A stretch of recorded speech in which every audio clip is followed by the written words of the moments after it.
નમસ્તે મિત્રો, આજે આપણે અમીબા વિશે શીખીશું. અમીબા ખોરાક કેવી રીતે મેળવે છે, ચાલો જોઈએ.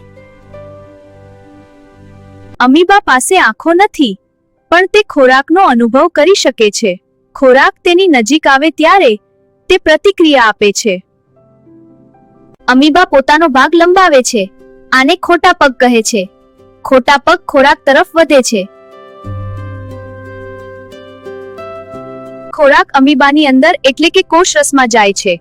અહીં ખોરાક લાઇસોઝોમમાં રહેલા પાચક ઉત્સેચકો દ્વારા પચવા લાગે છે.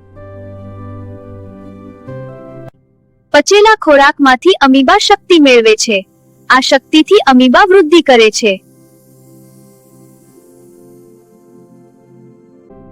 અપાચિત દ્રવ્યો બહાર ફેંકાય છે. આને મળોત્સર્જન કહે છે.